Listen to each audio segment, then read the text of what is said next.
Hello students, welcome to Swarnim Career Institute, Ringas. Myself Pradeep Saini, your physics tutor. हम लोग class 11th का basic mathematics पढ़ रहे हैं और उसमें हम लोगों ने अभी जो रिसेंटली 2 वीडियोस किए हैं वो ग्राफ्स के किए हैं और उसमें हम लोगों ने कुछ ग्राफ्स के बारे में पढ़ा। जैसे मैं आपको बताऊं कि हम लोगों ने अभी तक पिछले 2 वीडियो लेक्चर के अंदर एक तो स्ट्रेट लाइन का ग्राफ पढ़ा है हमने और एक हमने पढ़ा है पैराबोला। ठीक है, जनरल हम बातें कर रहे हैं, मैथ्स में डीपली पढ़ते हैं। यहां स्ट्रेट लाइन में हम लोगों ने पढ़ा है जनरल इक्वेशन क्या होती है, y = mx + c। ये क्या होती है, स्ट्रेट लाइन की जनरल इक्वेशन। इस स्ट्रेट लाइन की जनरल इक्वेशन को हम लोग ड्रॉ करते हैं तो वो आपकी कुछ ऐसे हो सकती है, स्ट्रेट लाइन ऐसे हो सकती है, ऐसे हो सकती है, ऐसे हो सकती है, ऐसे हो सकती है। ठीक है, कुछ भी हो सकता है, इस टाइप से मिल सकता है, इस टाइप से मिल सकता है। वो सब किस पर डिपेंड करता है, c की वैल्यू पे, m की वैल्यू पे, c की वैल्यू पे और m की वैल्यू पे। m को क्या बोलते हैं हम लोग, स्लोप बोलते हैं। ठीक है, और c को क्या बोलते हैं, इंटरसेप्ट बोलते हैं। तो ये हम लोगों ने पहले पढ़ लिया है पूरा। ठीक है, जिन्होंने नहीं देखा है वो देख ले। दूसरा हमने पढ़ा पैराबोला। क्या पढ़ा हमने, पैराबोला। पैराबोला में जो आपने पढ़ा वो पढ़ा y = ax²। y = ax², ये आपने पैराबोला में पढ़ा। ये जो आपने पैराबोला में y = ax² पढ़ा है उसमें a की वैल्यू माइनस और a की वैल्यू प्लस दोनों हो सकती है। ठीक है, उसके अकॉर्डिंग हमारे पास जो है पैराबोला के ग्राफ आते हैं, लाइक दिस। ऐसा कोई ग्राफ आ सकता है। ठीक है, ये दो जो टॉपिक्स हैं वो हमने पिछले 2 वीडियो लेक्चर में कंप्लीट किए। अब हम कुछ और ग्राफ्स को पढ़ेंगे, उनमें हम लोग डीपली नहीं जाएंगे। हमारे फिजिक्स में जो है खास तौर से नीट वाले बच्चों के लिए सफिशिएंट होता है, इसलिए मैं बहुत ज्यादा डीपली नहीं जाऊंगा। जनरल इक्वेशन लिखूंगा और उसका ग्राफ बनाऊंगा, उसका ग्राफ कैसा होता है। तो नंबर 3 जो है वो है हमारा रेक्टेंगुलर हाइपरबोला। नंबर 3 क्या है हमारा, रेक्टेंगुलर हाइपरबोला। ठीक है,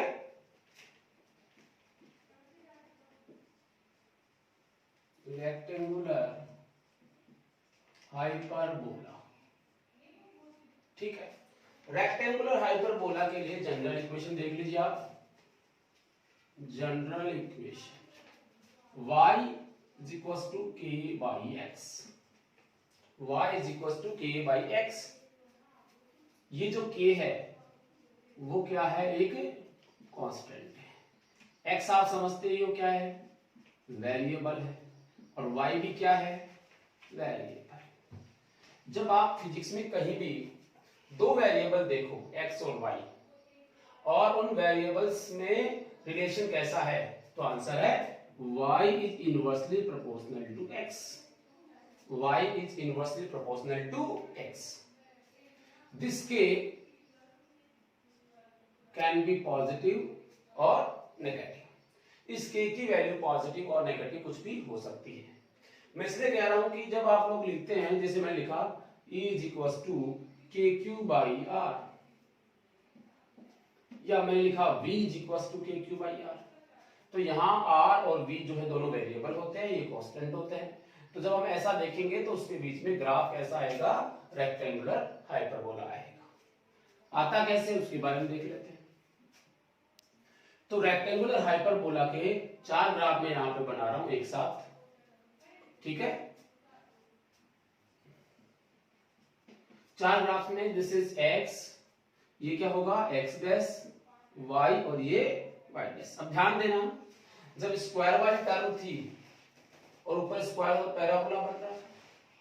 ठीक है, रेक्टेंगुलर हाइपरबोला में k की वैल्यू प्लस और माइनस हो सकती है, उसके अकॉर्डिंग जो है इसके ग्राफ बनते हैं कि कौन से क्वाड्रेंट में वो ग्राफ बनेगा। और रेक्टेंगुलर हाइपरबोला में ऑलमोस्ट रेक्टेंगुलर शेप में ये बनता है, ऐसे कुछ ऐसे। समझ आया? अगर आप इसको जैसे ऐसे करोगे इस टाइप से, ये तो ये पूरा बिल्कुल यहाँ कितना एंगल बनेगा, 90 एंगल बनेगा दिस। ठीक है, ये रेक्टेंगुलर के फॉर्म में मिलेगा आपको। ऐसे ही अगर हमें ऐसे भी मिल सकता है, हमें ऐसे भी मिल सकता है और हमें ऐसे भी मिल सकता है। 4 ग्राफ बनाए मैंने, ये दोनों 1 2 3 और 4। अब ये ग्राफ कब बनते हैं? जब k की वैल्यू, k जो है वो कैसा हो? पॉजिटिव। k कैसा हो? पॉजिटिव। तो इसमें बनेगा या फिर इसमें बनेगा, और नेगेटिव हो तो इसमें बनता है।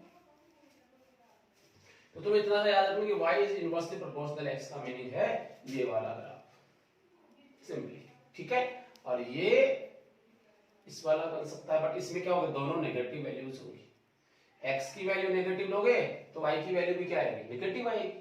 ठीक है ना, क्योंकि स्क्वायर तो है नहीं यहाँ पे, तो x की वैल्यू नेगेटिव लोगे तो इधर लोगे, y की वैल्यू क्या लोगे? नेगेटिव लोगे। उस वो दोनों नेगेटिव जो हैं वो कैंसिल हो जाएंगे, क्योंकि इधर माइनस रहेगा, इधर माइनस रहेगा, यानी इस तरफ माइनस रहेगा, इस तरफ माइनस रहेगा, दोनों क्या हो जाएंगे? प्लस। तो k कैसा रहेगा? पॉजिटिव रहेगा। इसलिए पॉजिटिव यहाँ और यहाँ, ये दोनों पॉजिटिव के लिए ग्राफ बनते हैं। समझ में आ गई? तो हम लोग इसको देख के ये ग्राफ अपने आप बना लेंगे। जैसे मैंने अभी लिखा था v इज इक्वल टू के क्यू बाई आर, ये एक्चुअल में पोटेंशियल होता है, क्लास 12th में आता है पोटेंशियल। ठीक है, अब इसमें ये कांस्टेंट है, ये कांस्टेंट। r क्या होती है? इसमें डिस्टेंस होता है। क्या होता है? डिस्टेंस। और v क्या होता है? पोटेंशियल होता है। तो ये बोला गया कि पोटेंशियल के साथ में डिस्टेंस का ग्राफ बनाइए। तो आपने क्या देखा कि सर ये तो कुछ ऐसा है, ये दोनों तो कांस्टेंट वैल्यू है, इन सबको क्या मान सकते हैं? k मान सकते हैं। कोई भी कांस्टेंट मान लो, इसकी वैल्यू 9 है, इसकी वैल्यू 10 है, तो 90 हो गई, विच इज अगेन कांस्टेंट। ठीक है, तो ये तो हमेशा कांस्टेंट की वैल्यू रहेगी। तो r को वेरी करेंगे तो डिक्रीज कौन होगा? v। v डिक्रीज होना चाहिए। r आपने इंक्रीज किया तो v क्या हुआ? डिक्रीज हुआ। r आपने डिक्रीज किया तो v क्या हुआ? इंक्रीज हुआ। ये यहां हो रहा है। x को अगर आप इंक्रीज करोगे, x को अगर आप इंक्रीज करोगे तो y क्या होगा? डिक्रीज होगा। देखो, x को आपने क्या किया? इंक्रीज किया। जैसे जैसे आप x को इंक्रीज करोगे 0 से, तो y देखो डिक्रीज होगा, और यहां तो देखो डिक्रीज रहेगा। और ये ऐसे चलता रहेगा पैरेलली, इसके पैरेलल चलेगा। लास्ट में जाके क्या होने वाला है कि ये जो कर्व है वो x एक्स के साथ कब मीट करेगा? तो हम ऐसा मानते हैं कि जब भी दो पैरेलल लाइंस जो होती हैं वो कब मिलती है? जब वो इनफाइनाइट पे होती है, इससे पहले वो कभी भी नहीं मिलती है। ठीक है ना, तो ये भी इनफाइनाइट पे मिलेगा। लेकिन स्टार्टिंग में आप देखेंगे x का थोड़ा सा वैल्यू इंक्रीज करने पे y में बहुत ज्यादा डिक्रीमेंट होता है। समझ आया? ऐसे इसका ग्राफ बनता है। ठीक है ना, तो ये इसके चारों जो है रेक्टेंगुलर हाइपरबोला के ग्राफ बनते हैं। क्लियर होगी बात? इसको आप लिख ले, ये तुम्हारा डायरेक्ट काम आने वाले हैं। हम लोग डायरेक्ट ये देखेंगे ग्राफ फिर पढ़ते सर्किल, लिख लो इसको। तो अब हम बात कर लेते हैं सर्किल की। नंबर 4, सर्कल कैसा होता है? सर्कल की इक्वेशन जो है वो जनरल इक्वेशन, सर्कल ठीक है, जनरल इक्वेशन इसकी लिख लीजिए सबसे पहले। सबके हम जनरल इक्वेशन लिख रहे हैं क्योंकि इक्वेशन को देख के हम क्या बनाते हैं? ग्राफ बनाते हैं। सर्कल की इक्वेशन होती है x square upon a square y square upon b square is equal to 1।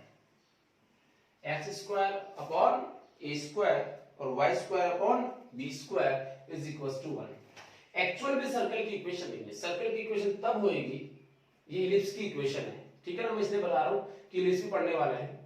Circle की इक्वेशन तब होएगी जब ये a और ये b दोनों सेम रहेंगे।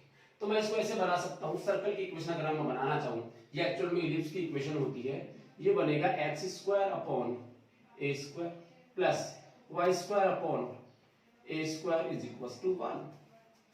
ठीक है, so x square plus y square is equal to a square. ये है काम की चीज आपके कि सर्कल की इक्वेशन क्या होती है।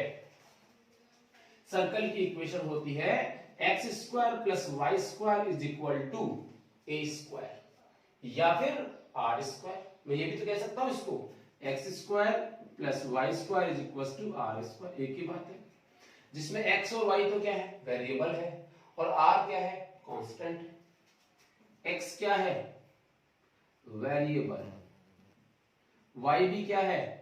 वेरिएबल, और आर क्या है, कांस्टेंट, जिसको आप सर्कल की रेडियस कहते हैं। तो आपको याद रखना है हमेशा कि सर्कल की जनरल इक्वेशन होती है x square plus y square is equal to r square. ठीक है, अगर ये इक्वेशन होती है तो सर्कल बनता कैसे है, this is x y, x dash और वाई डैश, तो सर्कल ऐसे बनेगा ये। तो इसका ये मतलब हुआ इस पॉइंट के कोऑर्डिनेट, देखो इस पॉइंट के कोऑर्डिनेट कितने हैं, 0 0, तो सर्कल का सेंटर कितना हो गया, 0 0। ये क्या है इसकी रेडियस, इसके कोऑर्डिनेट कितने हुए, तो आंसर है r0, r एक्स पे वैल्यू रहेगी और 0 x की वैल्यू रहेगी, तो r0। इसका कितना है 0r, इसका कितना है -r0, और इसका कितना है, तो इसका है माइनस, इसको लिखोगे आप 0 माइनस r, ये इसके क्या हो गए कोऑर्डिनेट। तो हसब से जब ये इसके अपने आप ही क्या बन जाती है, रेडियस बन जाती है, जिसको r कह सकते हो, आप a कह सकते हो। ठीक है, तो जब भी हमारे पास ऐसा कुछ होगा तो हम इसको देख के ये बताएंगे कि x और y में एक रिलेशन है, और x और y में अगर रिलेशन को हम ग्राफ के थ्रू एक्सप्लेन करना चाहते हैं तो x और y में ग्राफ हमेशा सर्कल होगा, ग्राफ हमेशा कैसा होगा, सर्कल होगा। ठीक है ना, जैसे मान लो ऐसे जाए velocity plus acceleration is equals to omega square, कुछ भी लिख दिया हमने। अब इसमें ये किसको दिखा शो करता है, इसको।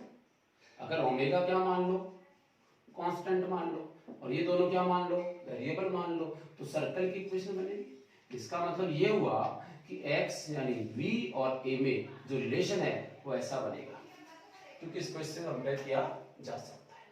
क्लियर हो गई बात, ठीक है ना। तो सर्कल की इक्वेशन याद रखनी है, x square plus y square is equal to a square. अब और देखो, जैसे मान लो फॉर एग्जांपल मैंने लिखा x square plus y square is equal to 25, ये लिखा गया। हमसे पूछा गया कि एक्स और वाई में ग्राफ कीजिए, draw a curve between x and y. X और वाई में क्या कीजिए, ग्राफ कीजिए। क्या करोगे आप, तो आप देखोगे इसको कि सर ये x square plus y square is equal to 2 की 5 की पावर 2 हो सकती है, 5 रेज़ टू पावर 2 हो सकते हैं, तो 25 हो गया। अब आप देखोगे कि एक्स और वाई में ग्राफ खींचना है, तो आप इसका कंपेयर किससे करोगे, इससे। r की वैल्यू कितनी है, 5, मतलब ये हुआ कि इनके बीच में ग्राफ कैसा होगा, हमेशा सर्कल होगा। x और y के बीच में ग्राफ कैसा होगा, सर्कल होगा, जिसकी रेडियस कितनी होगी, 5। ये 5 0 0 5, ठीक है। ये कितना होगा, -5 0 और 0 -5, तो इसकी रेडियस अपने आप ही क्या हो जाएगी, 0। और इसका सेंटर जो होगा, सॉरी सेंटर कितना होगा, 0 0, और रेडियस जो है उसकी कितनी हो जाएगी, 5 हो जाएगी। सिंपल, क्लियर हो गई बात, ठीक है ना। तो इस टाइप से इसके एग्जांपल्स हम लोग ले सकते हैं, ठीक है।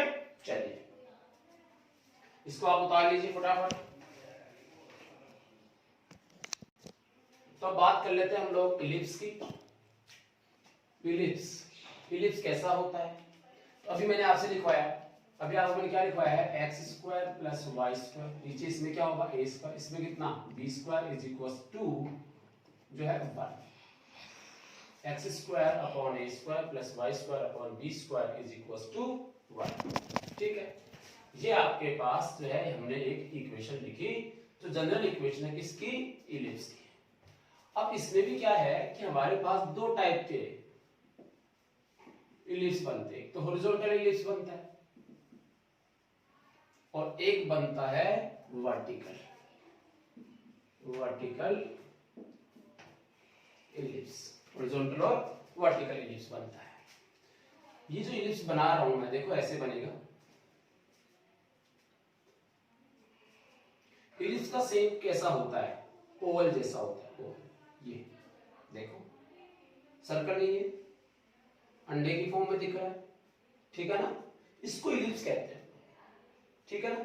और इसमें ये जो देख रहे हैं आप, ये वाली रेडियस, ये a है, क्योंकि ये x एक्सिस पे लिया हुआ है, ये y है, x के नीचे जो है वो a है और इस तरफ जो आएगी वो क्या होगी, b होगी।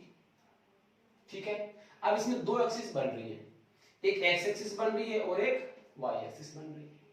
सही है, यानी एक तो a बन रहा है एक b बन रहा है। तो आप देखेंगे a वाला क्या है, बड़ा है और b वाला छोटा, तो मेजर कौन हुआ, a हुआ। तो इसको a वाले को क्या बोलते हैं, major semi axis, major semi axis. और b वालों को क्या बोलते हैं, minor semi axis, major semi axis और माइनर सेमी एक्सिस। ये आपका हॉरिजॉन्टल होता है। इसमें ही ऐसे बना दिया जाए, ऐसे भी तो हो सकता है। ये भी इलिप्स ही है, ये भी क्या है, इलिप्स है। इसमें ये a है और ये, अब बताइए इसमें मेजर सेमी एक्सिस कौन हुआ, b। इसमें जो मेजर सेमी एक्सिस है वो कौन है, b, और माइनर सेमी एक्सिस कौन है, a। Major semi axis b और माइनर सेमी एक्सिस a बन जाएगा। तो जब भी आपको इस टाइप का कोई भी इक्वेशन दिखाई दे तो आप x और y में, यानी यहां जो भी फिजिकल क्वांटिटी होंगी उनके बीच जो भी ग्राफ खींच जाएगा वो हमेशा कैसा होगा, इलिप्स होगा। हमेशा वो कैसा होगा, इलिप्स होगा। या अच्छी तरह से याद कर लें। ठीक है, इसको आप लिख लें। मैं एक क्वेश्चन आपको करा के देता हूं। जैसे देखो इसमें भी मैंने सर्किल वाला भी करवाया अभी आपको कि a is equal to b हो तो आपका ये क्या बन जाएगा, सर्कल बन जाएगा। ठीक है, ओके। अब मुझे आप एक क्वेश्चन बताइए, हमने कहा a इज इक्वल टू और y is equal to b sine की जगह लिख रहा हूं मैं cos ओमेगा t। ये को लिखा हुआ था f if x is equal to a sine omega t और y is equal to b cos omega t। तो ये कहा गया x और y में रिलेशन बताइए, x और y में रिलेशन बताइए और x और y में ग्राफ ड्रॉ कीजिए बिटवीन x एंड y। ये x और y में क्या बनाइए, ग्राफ बनाइए। एक्चुअल में हम लोग जब ग्राफ बनाते हैं तो रिलेशन ही होता है x और y में। अब यहां इनमें ग्राफ बनाना है कि वो स्ट्रेट लाइन आएगी, पैराबोला आएगा, इलिप्स आएगा, सर्कल आएगा, कौन सा होगा। तो ये सब बनाने से पहले हमें क्या पता होना चाहिए, इनकी इक्वेशन पता होनी चाहिए। क्योंकि इक्वेशन, जनरल इक्वेशन को देख के हम क्या बना सकते हैं, उसका ग्राफ बना सकते हैं। और इक्वेशन अपने आप में क्या होती है, रिलेशन होता है दो क्वांटिटीज के बीच में। मतलब हमें x और y में एक रिलेशन बनाना पड़ेगा। x और y में क्या बनाना पड़ेगा, रिलेशन बनाना पड़ेगा। यानी इन दोनों इक्वेशन से हमें एक इक्वेशन बनानी पड़ेगी जिसमें x भी होगा और y भी होगा। कैसे बनाएं, सोचो। देखिए, अगर मैं आपसे कहूं कि मैं 1 का स्क्वायर कर दूं और 2 का भी क्या कर दूं, स्क्वायर कर दूं, दोनों क्या कर दूं, ऐड कर दूं। 1 का स्क्वायर कर दूं, 2 का भी क्या कर दूं, स्क्वायर कर दूं, दोनों क्या कर दूं भाई, ऐड कर दूं। अगर मैं दोनों को ऐड करता हूं स्क्वायर करके तो क्या बनेगा, यहां से x स्क्वायर, इसको भी ऐड करो y स्क्वायर, दोनों को ऐड कर दिया, इधर क्या बनेगा a स्क्वायर और sin square omega t plus b square cos square omega t। लिख सकते हैं ऐसा। अब हम जानते हैं कि sin square theta plus cos square theta, theta की वैल्यू कितनी है यहाँ पे, ओमेगा t बोलते हैं इसको। तो sin square theta plus cos square theta की जो वैल्यू होती है, suppose this is again a, ये भी कितना होगा a। तो आप देखेंगे कि यहाँ a स्क्वायर कॉमन आएगा और यहाँ लिखा जाएगा sin square omega t plus cos square omega t। और आपको याद होगा sin square theta plus cos square theta की वैल्यू कितनी होती है, 1 होती है। जब वैल्यू 1 होती है तो इसकी वैल्यू क्या हो जाएगी, 1 हो जाएगी। और यहां से क्या बच जाएगा, x square plus y square is equal to a square. बताओ इस इक्वेशन में x भी आ गया, y भी आ गया, x और y में रिलेशन आ गया। क्या ये y बराबर mx प्लस c जैसा है, नहीं है। क्या ये y बराबर ax स्क्वायर जैसा है, नहीं है। ठीक है, क्या ये x square upon a square plus y square upon b square is equal to 1 जैसा है? नहीं है। तो फिर क्या है? तो आंसर है ये x square upon plus y square is equal to a square जैसा है। तो ये आपका कैसा हुआ? सर्कल के जैसा। कैसा हुआ? सर्कल। तो आप क्या बोलोगे कि इस फंक्शन में एक्स और वाई के बीच में ग्राफ कैसा आएगा? एक सर्कल आएगा। और सर्कल कैसा आएगा? ये बना दोगे आप। अब एक्स कुछ भी हो सकता है, एक्स की वैल्यू जो है ए मान सकते हो, बी मान सकते हो, डिपेंड करता है इक्वेशन पे कि आपके पास इक्वेशन कैसी है। एक्स और वाई दो कुछ भी कोई भी क्वांटिटीज हो सकती है, उनके बीच में हम लोग इस प्रकार से ग्राफ है खींचते हैं। ठीक है, स्ट्रेट लाइन, पैराबोला, आपका इलिप्स, सर्कल और ये बस, और रेक्टेंगुलर हाइपरबोला। ये आपने अभी तक इनकी जबकि सबके जनरल इक्वेशन उनके क्या बना लिए? ग्राफ्स बना लिए। अब दो फंक्शन और पढ़ लो आप लोग, साइन और कॉस का, ट्रिग्नोमेट्री फंक्शन। तो कुछ ट्रिग्नोमेट्री फंक्शंस के बारे में और हम ग्राफ बना के देख लेते हैं, वेरी इंपॉर्टेंट है। जैसे हमने बोला कि y is equal to sine x, trigonometry function है। ये x है, ये y है, तो x और y में रिलेशन है। क्या है? x और y में एक रिलेशन है। रिलेशन है तो x और y में हमें क्या बनाना है? ग्राफ बनाना है। ठीक है, वैसे मैं आपको बता दूं कि इसका जो ग्राफ बनाएंगे तो वही तरीका है, हम x की वैल्यू जो है पुट अप करते रहेंगे और y की वैल्यू निकालते रहेंगे। जैसे हमने बोला x, ये क्या है? y। ठीक है, this one x is equal to 0, x is equal to 0, sine 0 हो गया, और साइन 0 की वैल्यू कितनी होती है? 0। तो y की वैल्यू कितनी आई? 0। x is equal to pi by 2, pi by 2 की वैल्यू कितनी होती है? साइन पाई बाई 2 की वैल्यू +1, तो कितना आएगा? +1। x इज इक्वल टू जो है आप लिखो पाई, x इज इक्वल टू पाई, तो वैल्यू आती है फिर से 0। ठीक है, फिर लिखो आप x is equal to 3 pi by 2, value आती है -1। ठीक है, इस टाइप से आप जो है इसको आगे बढ़ा सकते हो। जैसे मैंने लिखा x इज इक्वल टू पाई फिर 0, कुछ ऐसे। ठीक है, तो ये पाई हो गया, ये कितना हो गया? 2 पाई हो गया। तो ये हम x की वैल्यू पुट अप करते जाते हैं और y की वैल्यू हमें मिलती रहती है। जब हम लोग इनमें ग्राफ बनाते हैं, ये आपका x और ये आपका y, x is equal to 0, y is equal to 0, graph यहां से होगा।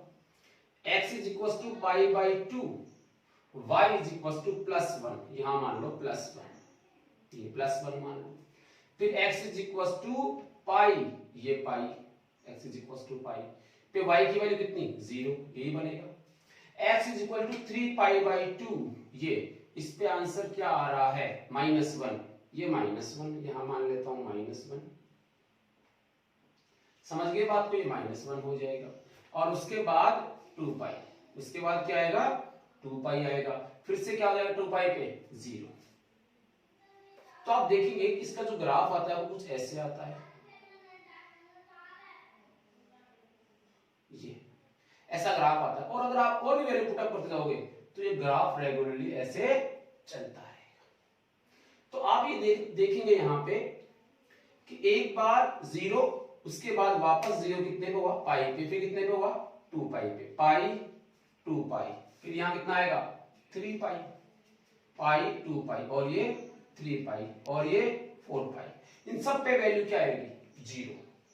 जबकि पाई बाई 2 पे और 3 पाई बाई 2 पे और 5 पाई बाई 2 पे, इन सब पे वैल्यू क्या आएगी? एक पे +1 तो दूसरे पे -1, फिर क्या आएगी? +1, फिर क्या आएगी? -1। तो आप ये देख रहे होंगे कि 0 पे 0 थी, फिर पाई पे फिर 0 हो गई। 0 maximum in opposite direction, then again 0, then maximum in opposite direction. तो ये निश्चित टाइम के बाद ये अपनी उसी वैल्यू को वापस रिपीट कर रहा है। इसका मतलब ये पीरियोडिक फंक्शन है। कैसा फंक्शन है ये? Periodic function. पीरियोडिक फंक्शन वो फंक्शन होते हैं जिसमें निश्चित टाइम के बाद वो अपनी उसी वैल्यू को रिपीट करता है, उसको हम पीरियोडिक फंक्शन कहते हैं। तो पीरियोडिक फंक्शन का ग्राफ ऐसा मिलेगा अगर वो साइन के साथ लिखा हुआ है। ठीक है, तो आपने देख लिया कि साइन एक्स की वैल्यू जो है तो ये होगी, तो उस वाले केस में ये वैल्यूज आपके पास आती है। अब आप देखेंगे कि मैक्सिमम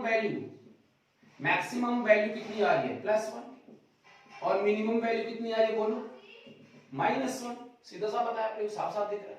इसका ये मतलब हुआ कि आप चाहे एक्स की कोई भी वैल्यू पुट अप करो, साइन एक्स की वैल्यू मैक्सिमम हमेशा 1 होती है और मिनिमम हमेशा -1 होती है। यानी इस साइन एक्स जो है, जिसको साइनोसाइडल भी बोलते हैं, इनमें जो आंसर आने वाला है वो हमेशा -1 से +1 के बीच में ही होगा। इससे ना ज्यादा होना और ना ही कम होना। तो आपको रेंज मिल गई। क्या मिल गई, रेंज, कि सब साइन एक्स की जो वैल्यू आएगी, चाहे एक्स का कोई भी वैल्यू पुट अप किया जाए, थीटा की वैल्यू एक्स भी बोल सकता हूं, थीटा भी बोल सकता हूं, तो उसकी जो वैल्यू आएगी वो +1 से कम या उसके इक्वल, ठीक है ना, और -1 से ज्यादा या उसके इक्वल साइन एक्स की वैल्यू। बात क्लियर हो गई। तो इसकी क्या हो गई, रेंज हो गई है। क्या हो गई भाई, रेंज। साइन 0 की वैल्यू, साइन π/2 की वैल्यू, पाई की वैल्यू, सब की वैल्यू आप देखो, उस भी आपके पास +1 से -1 के बीच में ही आने वाली है। साइन 30 की वैल्यू कितनी होती है, हाफ, इन दोनों के बीच में। साइन 60 की वैल्यू कितनी होती है, √3/2, इन दोनों के बीच में। साइन 45 की वैल्यू कितनी होती है, 1/√2, इन दोनों के बीच। कुछ भी आप लीजिए, ठीक है। याद रखने के लिए आप इसको याद रखिए, साइन की वैल्यू इससे याद आ सके, साइन 0, पाई, 2π, 3π, 4π, जाते जाओ आप, सब जगह पे 0 मिलेगी। इसके अलावा यहां ऊपर तो यहां नीचे, ठीक है। ये है साइनोसॉइडल फंक्शन, ट्रिग्नोमेट्रिक फंक्शन का पहला फॉर्म, ठीक है। ऐसे ही होता है नंबर 2 कॉस के लिए। y = cos x, y = cos x दिया हुआ हो तो आंसर क्या आएगा। देखिए, this is y, this is x। अगर आप वैल्यू पुट अप करोगे, x की वैल्यू 0 तो cos 0 की वैल्यू कितनी होती है, 1। देखिए अंतर, ये 0 था, यहां कितना आया था, 0। ये 0 पे कितना आ रहा है, मैक्सिमम। जस्ट अपोजिट, वो 0 पे 0 आ रहा था, वो 0 पे कितना आ रहा है, मैक्सिमम। आपने लिखा π/2, π/2, cos π/2 की वैल्यू पता है कितनी होती है, 0 होती है। ये लो 0, समझ गए। इसके बाद आपने लिखा cos π की वैल्यू कितनी होगी, -1, जबकि sin π की वैल्यू कितनी होती है, 0। तो cos π की वैल्यू -1। फिर आपने लिखा 3π/2, 3π/2 पे फिर से क्या आएगा, 0, और फिर पाई लिखा आपने 2π, फिर से कितना आएगा, +1, और आप ऐसे आगे इसको बढ़ाते रहोगे। तो यहां जो है ये भी एक पीरियोडिक फंक्शन दिखेगा आपको, 1 0 -1 0 +1 0 -1 0 इस चलेगा। तो ये भी क्या बनेगा, एक पीरियोडिक फंक्शन। तो आपने देखिए, sin x मान लो, cos x मान लो, दोनों ही कैसे फंक्शन होते हैं, पीरियोडिक फंक्शन होते हैं। वो निश्चित टाइम के बाद अपनी वैल्यू को रिपीट करते हैं। साहब इसका ग्राफ कैसा होगा, पीरियोडिक है तो बनेगा तो ऐसा ही, पीरियोडिक इसका मतलब बनेगा तो ऐसा ही, बट स्टार्टिंग वैल्यू कहां से होगी, इसमें कहां से हो रही है, 0 से। x की वैल्यू 0 पे y की वैल्यू कितनी थी, 0, यहां से हो रही, जबकि उसमें x की वैल्यू 0 थी तो ये y की वैल्यू कितनी आ रही है, 1। ये इसमें यहां से शुरू होने वाला है, बस इतना सा डिफरेंस है। देखो, x = 0, y = +1, कहानी खत्म। ये लो, बनेगा ऐसे ही, ठीक है। तो ये आप देखेंगे 0 पे ये है, और π/2 पे 0, तो ये π/2 हो गया।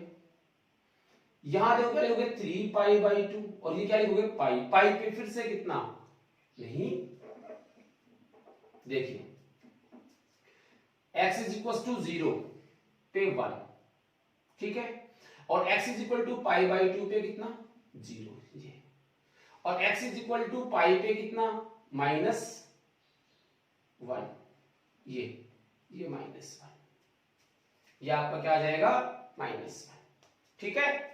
और फिर आपका कितना होगा, 3π/2, 3π/2 पे फिर से कितना आ जाएगा, 0, 3π/2। समझ आ गया बात को, ठीक है ना।